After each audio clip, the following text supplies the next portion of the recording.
Okay, we are recording, and that's it. So, hi everybody. This is Lisa Jones from EBSCO. Thanks for your time today. We're gonna keep it under an hour. We're gonna keep it as much under an hour as possible, but we do have a lot to cover, and we want to make sure that we've left the time for you, for those of you that want to stay. Or that can stay a little longer. If you do have questions throughout the session, we want to make sure that everything gets answered mostly within the session.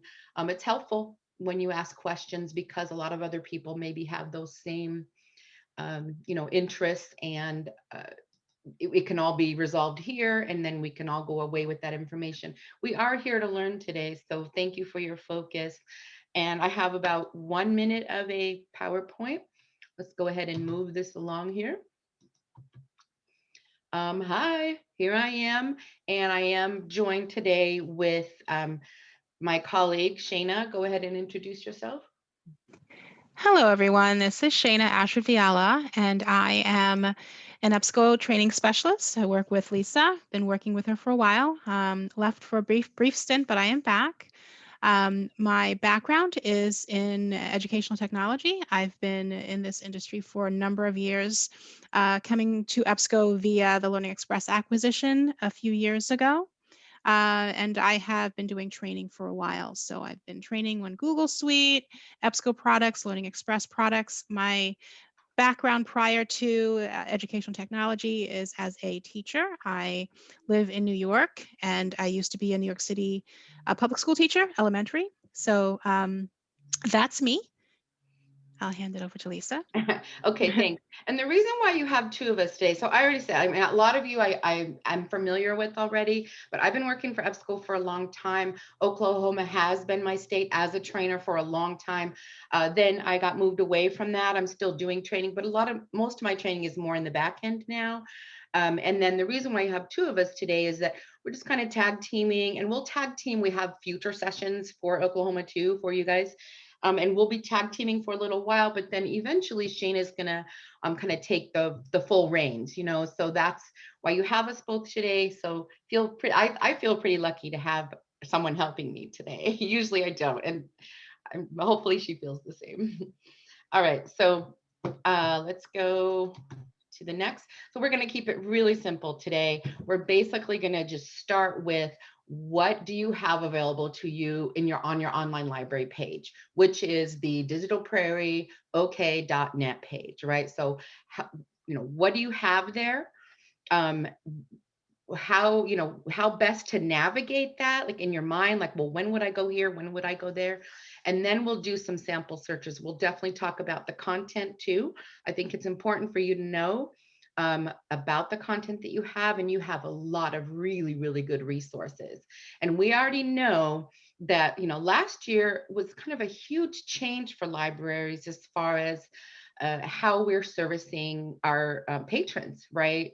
So even if you were stayed open the whole time, which most likely you didn't, you still had to change some of your processes and change some of the ways that you served the patrons. So we want to make sure that your online library, which is the really great resource for you to share with your patrons that are still at home, or if your library is still closed. And even no matter what, your library's never been open 24 hours, right? So you have an online library that's open 24 hours a day. So the more familiar you are with that, the more comfortable you are then with sharing with others. And that's really our goal, is just to help you to get more familiar with it, feel more comfortable, know where to go.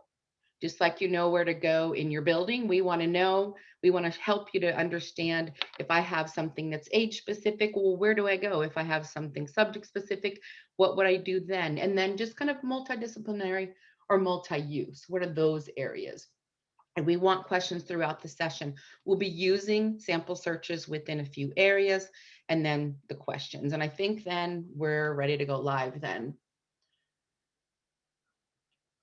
So I'm just going to share another screen over here, move my chat area out of the way. So then I'll rely on Shayna again to tell me, are we seeing Digital Prairie OK.net? We're a go. All right.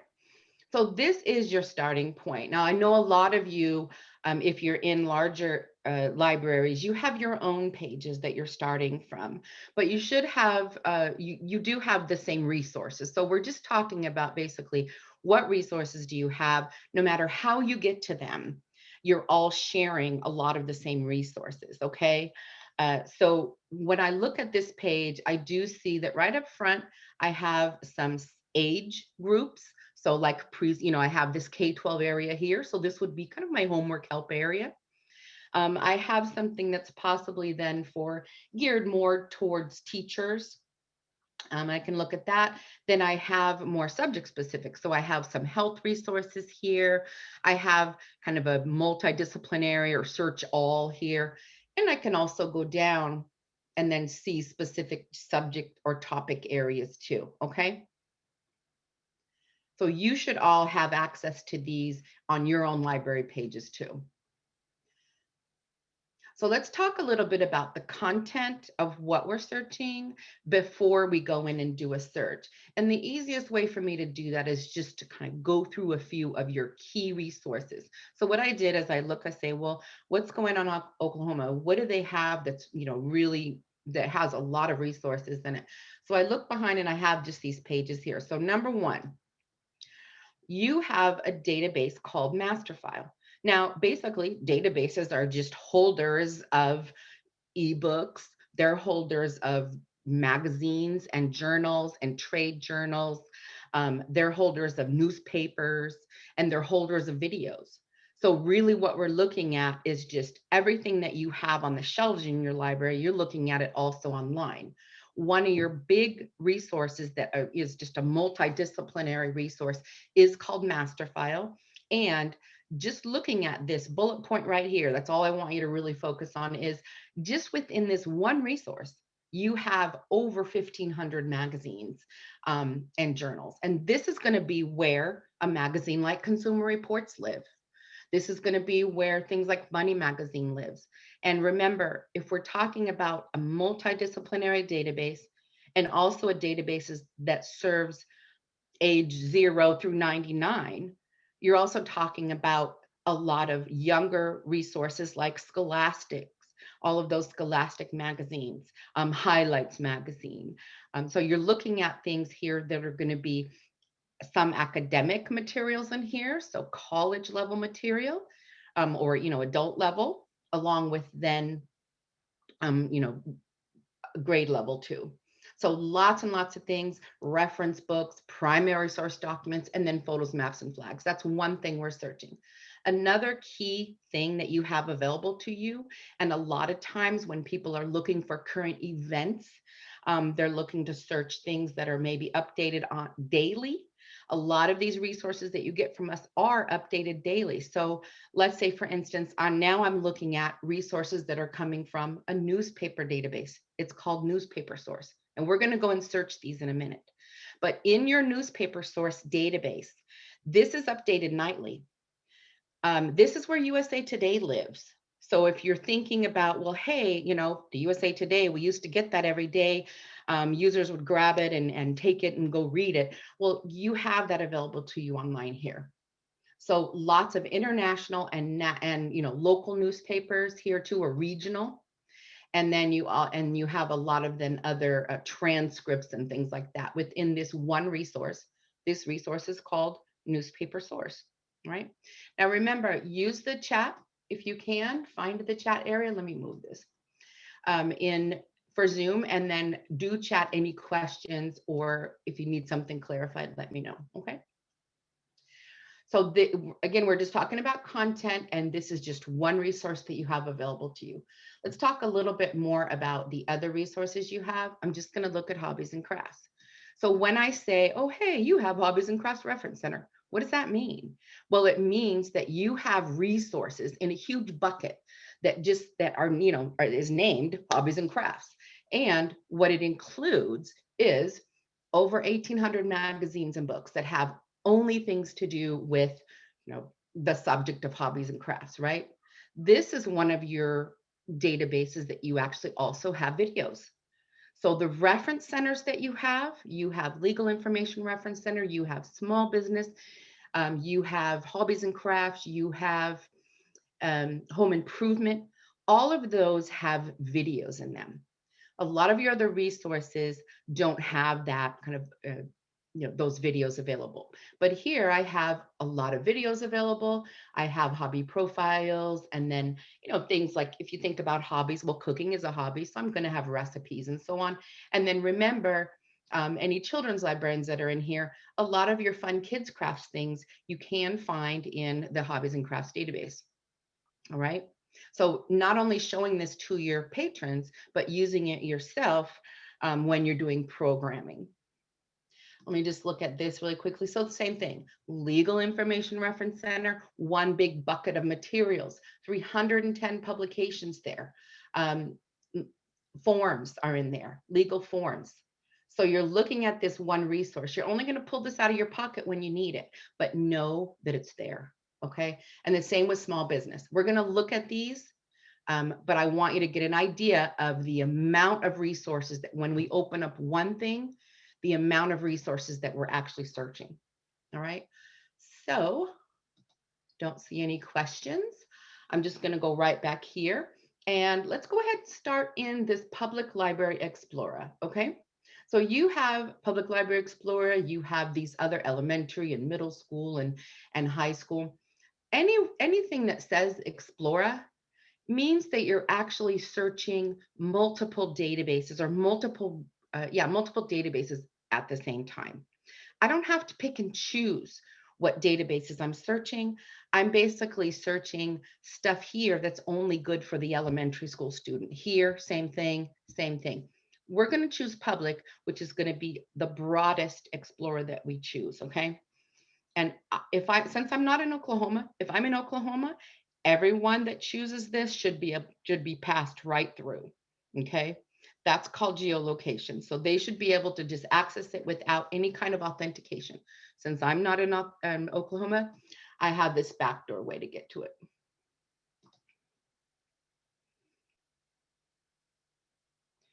So as soon as I click on that, Explore Public Libraries, I get to just a plain, a regular search screen. And just basically, what can I do? I can look through, browse through these areas here. I can go through here. These topics change, and they're timely topics, you can see. And then I can also then just do a search, and that's what I'm going to do. And so I just have a really simple search, and it's diabetes. So you can see that it's going to help me to spell. It's going to give me suggested searches, but I'm just going to go ahead and keep the search that I have, diabetes, and click search.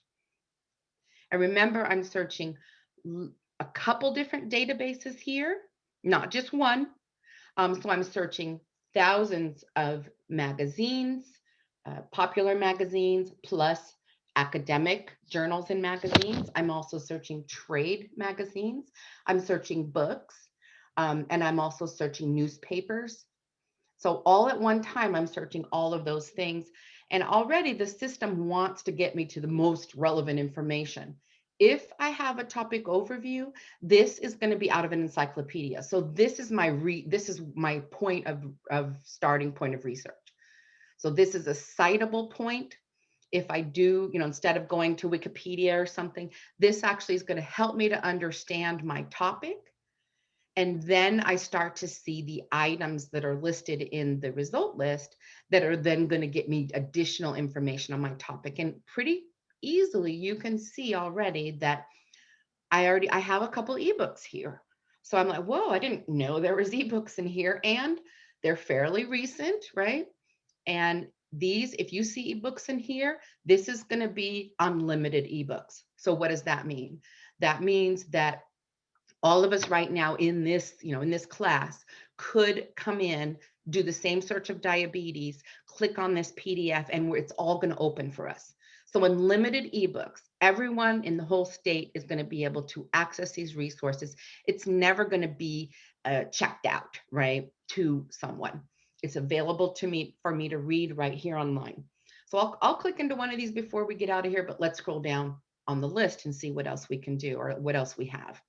So I did see that we had a starting point of research here. We have, I can tell pretty easily that number one and number two are ebooks. I have the title of the book, and then I have the access point. I have additional information here, or I could hover here and read then the description about the book. I don't have to click in. I can also then for the book, I can see the table of contents here and so on. Okay, so lots of help already on this page that you don't have to go in and start, flipping through the book, right? If I continue to go down, I have some additional encyclopedia entries, and then I start seeing that I have articles. So how do I know this is an article? I'm looking here and it's telling me it's coming from a magazine, which is also called a periodical, which is also called an academic journal. But I could look at the title here and guess what? This is coming out of Consumer Reports. Do we have new things in here? Yes, we do. This article, I just typed in diabetes. I didn't tell it to give me the newest or any, I just basically, the system knows that most likely you want the newest information about the topic that you're, the most relevant information too, but the newest also about the topic that you're researching. So even without doing any other filters or anything, I'm already can see that I'm getting things that are coming out of popular reading materials, things that are coming out of more, possibly more academic or a little bit higher level materials too. And I can continue to go down. If I do see, so if I see something here that I want to access, I'm just going to go ahead and jump right into the PDF if I want. Or I might have, if it's an ebook, I might have access to the more flowable view of the EPUB. If I'm accessing an article, I may want to access it in the text here, or I may want to access it as a PDF. Okay, so let's look and let's just go into that Consumer Reports. All right. Remember, any questions at all, just find your chat and chat away. And if you don't want everyone to see your question, just send your question to Shayna in the attendee list. All right, so let's go into here. I realize I just want to look at it. Why would I choose one over the other? Let me show you. So if I just click into the text version, let's call this. So HTML full text is basically the text version of the article. So why would I choose the text version over the PDF? I can read it, first of all, no matter what, I'm going to be able to read the article. Second of all, if I'm going to be able to then possibly share it to my Google Drive if I want, this is going to be sharing the article and saving it in my Google Drive. I can add it to a EBSCO folder if I want. This would be the EBSCO cloud. So this is the Google cloud. This is the EBSCO cloud. I can print it here, email it to myself or to others, save it. That would just be saving it on a flash or my hard drive. Here's the citation area here. So if I did want to, if I'm using this for research, if you're helping patrons with their homework, this is the citation here. All of these tools are just click on and click off. So if I click it one time, it's going to kind of open this area up here. If I say, oops, I didn't mean to do that, I could just click it off really quickly. But here we do have multiple formats of citation. So the users typically are going to find their format if this is a needed item. Okay, so I have these here too, and these are the same tools that I'll have when I go to PDF. But when I go to PDF, there's two things that'll be missing. Number one, we have a translate tool when you're viewing the text version of any document. Translating into, I believe, more than 36 languages now. And so if you have users that are ESL or that would prefer to read it in either their native or another language, then this is a good thing for them to know about, a good tool for them to use. The other thing that's not in when I'm looking at the PDF view of it is the ability to have it read to me. So if I'm sight impaired, or if I would prefer to have something, an article read to me, then I can use the listen document here. Okay, so these two tools here are what kind of stands out between viewing the article in this version versus the PDF. So let's go ahead and click into this PDF version of this same article, and let's look and see what that looks like. And then I do have, okay, so I do have someone that said something about the academic journals that sometimes have limited access or they require to purchase. So let's be clear with what we're searching and when we use any of your resources. And I would almost just go ahead and say any resources that you're searching through here, you already have access to. So you're talking about a paywall, right? Where you go down a path and then it's like, oh, they want me to take my wallet out. There should never ever be any paywalls in any of your resources. The state of Oklahoma has already done that for you. So these are all going to be open and clear. The only thing that they may ask you to is authenticate. So if they want to know where you're from, if for some reason it wants to ask you to put in your library card number, if you are using that in your library. But for the most part, everyone in Oklahoma, when they're using the resources accessed through here, it should recognize that you're in that state and everyone in Oklahoma has access to that. Okay. So no paywalls here at all. So I'm looking at now. Thanks for that question. That was a great question. So I just clicked on PDF. This is the same exact article that we were just in the text version.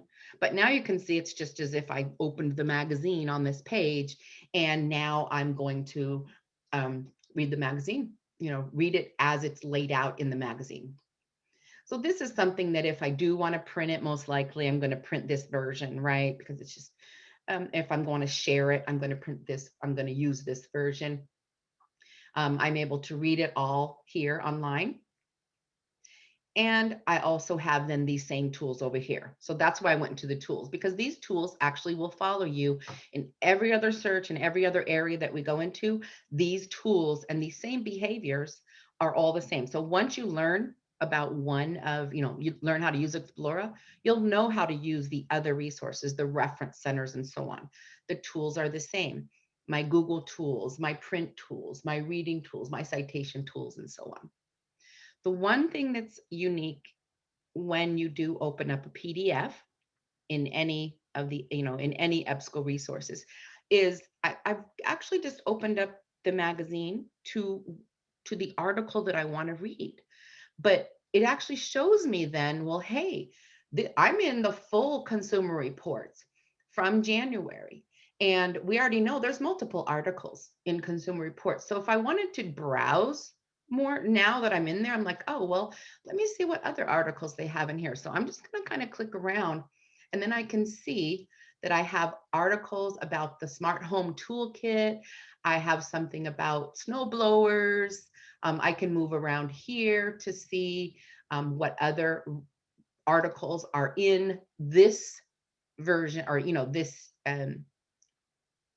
Consumer Reports, this magazine. If any of you also noticed, maybe Consumer Reports is one of my favorite ones. I also have items that are on the electronic shelf. So if you just picture walking to your backdated shelves and seeing multiple magazines in boxes that are waiting for you to utilize. So there's lots of backdated information here, and it's going to find it. When I do a search, it's looking through all of these, right? It's always looking. So any questions about that? I'm just going to go to the result list. And I want to do one more search in Explora, because what I did, remember, I just did diabetes, very simple. We looked at the result list, very simple. I didn't use any of the refiners or filters over here. And I want to show you one of the best filters that I find is one of the best ones. You can already see that I can like pre-limit if I am looking for ebooks only, or maybe if it wasn't the topic of diabetes, but maybe if it's a speech, Martin Luther King speech or something I'm looking for, maybe I want to look for something that's literally a primary source document because the patrons come to me and said, I have to have it. But there's lots of different ways then you could kind of filter by the source, filter by the material type, let's say, right? But let's try another search. And when I clean, I'm just going to clear everything out just by clicking new search. And that just gives me a fresh page, goes back to the beginning page. And I just have one more search that I want to do in here, and it's going to be Dust Bowl. So remember, I'm searching lots of high level material, but this is a lower level topic, let's call it, or a school topic. So here I have someone standing, I'm trying to help somebody in school, and I'm typing in the search term, and I'm like, well, I know we're searching a lot of resources, and I see here's something from Junior Scholastic, but as I scroll down, I see, other magazines that are here, Journal of Climate, and so on. But one of your best limiters in Explora, in all of your Exploras, is going to be this reading range. So I don't care what it's called. If it's called Lexile, some of you know what Lexile is, and that's what schools, it's just a reading range area that schools use. But really, as a public librarian, really all you have to know is just say, this is how I can narrow and focus to a specific reading level. Remember, it's not necessarily content. It's not filtering by content, but it is filtering by reading level. And if I look at this and say, well, I don't know what these numbers mean. Well, it's pretty easy. Think about, when do we start reading, right? So the lowest number, 400 to 700, these are going to be the very beginning readers. So we're talking about, kindergarten, first grade, right? If I'm looking for more, maybe third grade, fourth grade, or I just really want to get rid of the upper level materials in here, I'm just going to either click a few of these or maybe just one, and I'll do that. And now I've gotten rid of, and let's see, we had a lot of different results. Now I'm only looking at the results that are at this reading range, which is probably about the third grade, let's say. So I see I have something from Cricket Magazine, I have something from Junior Scholastic, and I have National Geographic. So you can see that I have a lot of lower level than resources there. But right here, I say, oh, Junior Scholastic. Now, for this instance, does it matter that this was published in in 2006? No, it doesn't. Nothing has changed about the stories of the Dust Bowl. So let's go ahead, and I'm just going to jump in that PDF and then show you. So I think, remember that reading level limiter that you have available to you in Explora. It's very potent, I think, and I think that if once you start using it and getting familiar with it, then I think you'll really like it. So you can see already really quickly that was only a couple clicks. Dust Bowl, limited or filtered by the reading level, and now I have a pretty good article now that I can share with maybe a teacher that I'm helping or with a student that I'm helping. Okay. So any questions at all, let me know. And Shayna, if you have anything else to add, let me know. I do want to move over into searching an individual database. So remember, we were using Explora, and Explora searches multiple databases at the same time. And they're kind of pre-chosen for you depending on who the audience is, public, elementary, middle school, and so on. So Hey, it's, Lisa.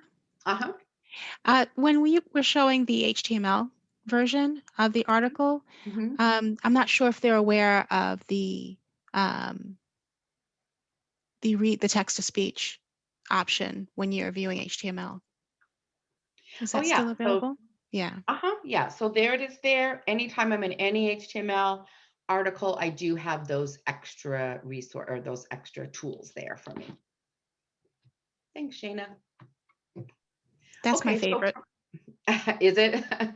Okay, so from here, I think we'll just go ahead and do one search in using EBSCO host. And so here, this is search all. I have then my offerings A to Z. I actually did want to look at this page. So you have a lot of different databases and a lot of different ways to search them. So EBSCO host is just one way to search these resources. You have one database called Academic Search. You have lots of little book databases here. You have a whole business database. You have, some health databases. So you have a couple of those. And then as I go on, I can see, here's those hobbies and crafts and so on. But some ways I may just want to just use one resource. And I think one way that you might want to do this is just grabbing up something like newspaper source. So you have a need to only search only search newspapers or something. So let me see. I think I'm going to get, oh no, it actually let me in. Okay. So here I just followed through and I'm looking at one database and it's telling me newspaper source. And remember, this is international news. This is going to be USA Today. This is regional news. So here is where I may want to do a search. And I'm just going to do something that's been in the news a lot lately. It's an electronic currency and it's called a Dogecoin. I think that's what they're calling it. So I just want to see what's been written about it, where can I find it? So this works as soon as you get past the first page on any of these resources, past the Explorer first page, past the EBSCO host first page, past the reference centers first page, you're going to see that a lot of things look the same. So here I have my titles of the articles within multiple newspapers. So all these different newspapers it's searching at the same time. Remember, not just English or not just, US newspapers, but a lot of international newspapers too. And then I have just all these articles that are coming together. I have some filters over here on the side. So if I am looking for international only, I can do that. What are they saying, about this topic? Or if I want to pre-filter by US, I can also then see if I open up these, this just tells me all of the items that they're coming or all of the newspaper titles that it's coming from. So let's just do show more. I'm just doing this to give you an idea. So I'm going to alphabetize this because it's what we like. And you can see that there's some AP news there. There's CNN Wire news. There's some UK news there. Florida Times. Remember, I told you there's regional and there's national and international. So something like Morning Edition, that's going to be a transcript, right? It's a radio show. I can see that I have, and there's my USA Today. So remember, updated nightly. There's Wall Street Journal too. So lots of newspapers are available here for you to search, same kind of way that you can read it. I find the article that I want to read. I'm going to click in to the access point here, or I could click into the title too if I wanted. And then it's just a small article. I'm reading it here. I have my same tools here. So let me tell you something. This interface of EBSCO host is what's used in an academic environment. So you're not going to see Explora. You're not going to see that used at the college level. So if you're helping high school students or if you are helping college level students, most likely you're going to be searching any of your databases. And if I just do this, choose database, here are the specific databases that you have available to search. All of these have their own specialty, right? I can hover over here and I can see academic institutions depend on this. There's 2,100 journals.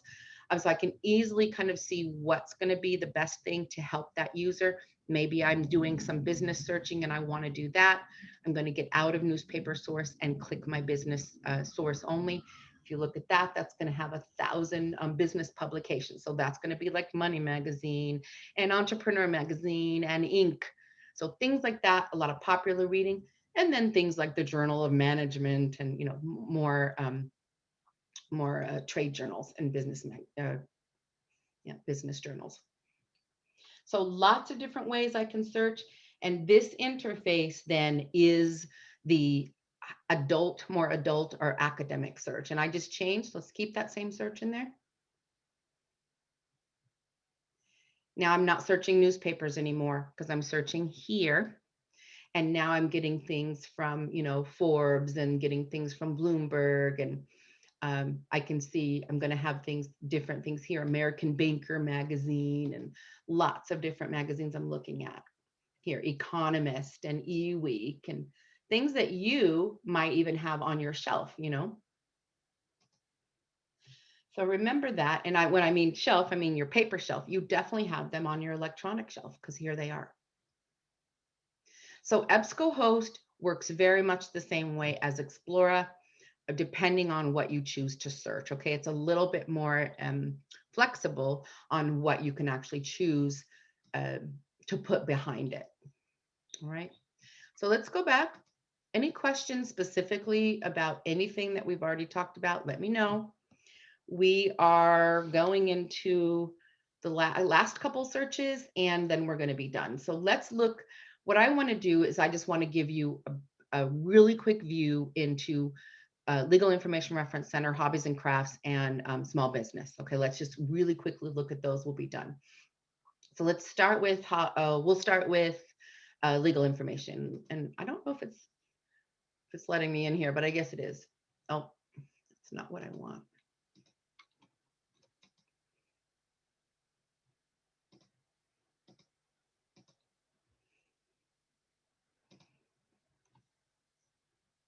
So remember, I have my backdoor way because I'm in Louisiana and I'm not there.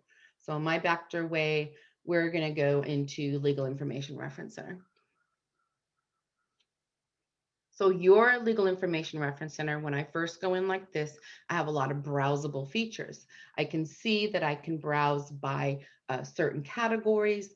This is really what I wanted to highlight is, I used to work in a public library, and I know that these NOLO books and books that are similar like this are very heavily used within the public library environment.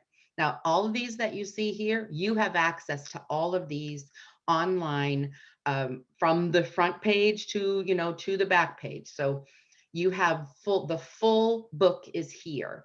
Okay, it's not just partial. And then this is just a sampling of what you have available to you. Remember, I think there were over 250 of these available to you. So if I do see something here and I say, well, I can either, I can say, okay, buying your first home, maybe I just want to open that up really quickly. It goes right into the PDF. It shows me any forms that are available. I can then scroll down and read the book. If I do want to look at the form, these forms, I can print them out and fill them out. But here's my chapter 1. This is going to, what's so great about buying a home? So this is the full book. This is just going to be the chapter there, but I can scroll around. And so this is kind of some of the hidden jewels, I think, that are in your systems are these NOLA books that are available. As soon as the patrons know that these are available, then they're used. So I'm reading it here, same tools here that I have. I can save it. I can, save it up to the cloud and so on. Or I can just go ahead and read it here. And remember, I can be in this book, and a lot of, everyone in Oklahoma can also be reading this at the same time. Okay. If I do download any parts of those books, or if I save any parts of those books, if I email any parts of those books out to me, it's emailing as a PDF. So you're actually then, it's just like if you took it to the copier, made copies of it, and then took it home. So it's not necessarily going to, disappear. There's no DRM licensing as far as that goes. So you do have a lot of free reign and a lot of access through these versus the other types of books that you're actually having to check out and have like a have that DRM that goes along with it, and also have like loan rules. It can only be checked out for 7 days and so on. So know that these are there. Let's go back and let's just take a look at, remember, that's your Legal Information Reference Center. Let's just take a look at your Small Business Information Reference Center. I think that these are very specialized resources. And I think a lot of times they're hidden. And I want you to know that you have these in your pocket when you need them. Okay, so same thing. Looks pretty similar, right? Except for now, it's a lot of business, it's a bucket of business resources. So here I can look at, my startup kits, how to write a business plan and so on. And then I have some more NOLA books here. So do I want to start a nonprofit? What about an LLC? What about, it is tax time. So lots of different resources for you and to help you and to then share with your patrons. Then remember, these are the ones too that have the videos that go along with them.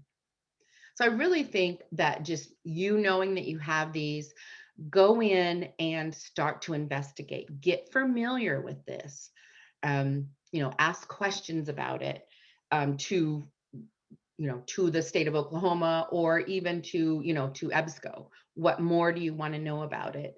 And we'll help you out with that. Okay. So there was one more thing we're going to go in, and the last one, and I'll actually do a search in there, and that's going to be hobbies and crafts. So for you, you're going to go here and this jump into hobbies and crafts. My back doorway is here. And I have a funny story for this one. So here you could easily just type in crochet or baby blankets, or whatever you're interested in, and you're going to have those same type. And so let's just do that. I'll do that. Baby, let's do that. So I'm searching here. Remember, I'm searching a lot of those. Let's look at the publications I'm searching. So I'm looking at Doll Reader magazine and Beckett magazine, Horse and Rider, gifts and decorative accessories. So I'm looking, and I see here I have weave block baby blankets, precious baby. This is going to be something that's called literally sweet and simple baby blankets. A lot of these are going to be book resources, and then a lot of them are going to be, this is something from Hand Woven magazine. Here's something from Crochet magazine. A lot of these doesn't matter. You can see brand new materials are in here. That's January, February. But when I'm talking about crocheting a baby blanket, does it matter if the magazine's a few years old? No, I'm just looking for, the pattern, right? So I can do that, or back to new search, just for you to get familiar with this. I just like to view all topics. So here's those specific categories here. Again, some nice books that's showing you here. But if I do view all topics, I can really get an idea of some of the things that are, that are covered in here. And one time I was doing this class, and someone asked, I was just scrolling down here, right? I'm just scrolling and saying, oh, look at all these great topics. And someone said, wait, Lisa, wait. Gourd crafting, what?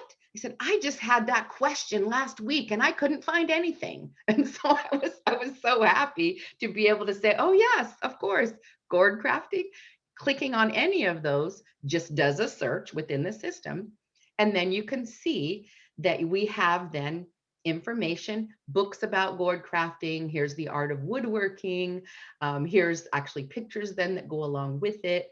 So if I did want to click in there, so I think that's a good way for you to get familiar with what you have available in it, is view all those topics and just take a glance through. Okay. So let's just look here. Here I can see, oh yeah, I can blow this up if I want. I can print it off if I want. And you can see that it's just coming out of this book called Rubber Stamp Madness. Okay.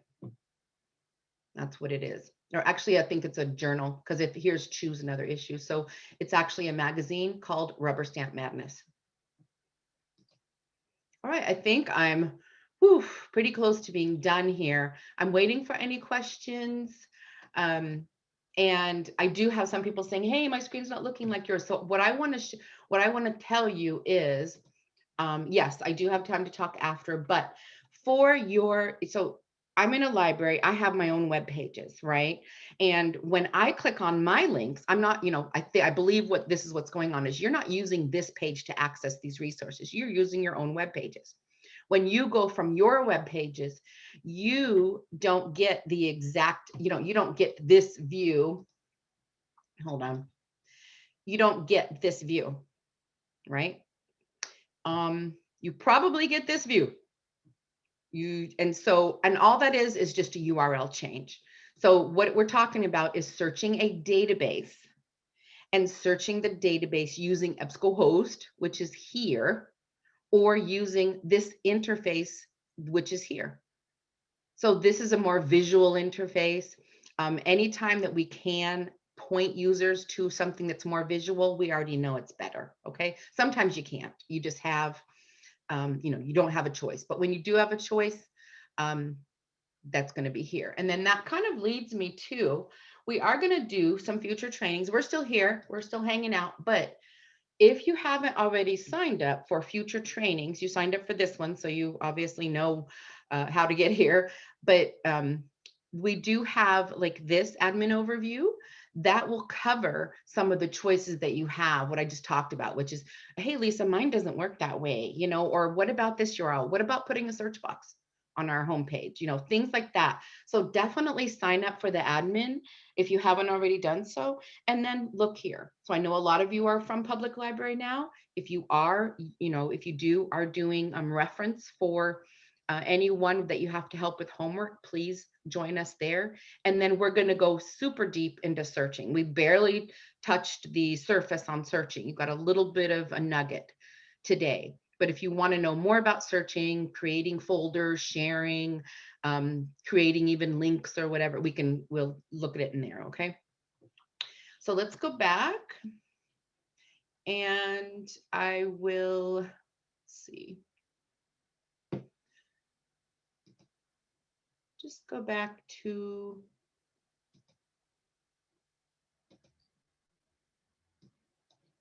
this page here. And there's the page that I just showed you. Any other help that you need that I talked about, if you do want to contact any of the Oklahoma Department of Library librarians, their access point is there, libraries.ok.gov. That's also where you can sign up for those additional trainings, okay? And I really appreciate your time today. I appreciate you hanging in there with me. I haven't done a lot of training like this in a long time. So any questions that you have afterwards, it's great to ask them now. If you want to bow out, you can too. I do have, let's see who was asking. So I think the person that asked if I could stay, they just wanted me to email them, right? And then Arlene did also put in there. Hi, Arlene. I didn't even see you're hiding there. So Arlene did also put her email in the search box or in the chat box. So she would love to help you out with any questions.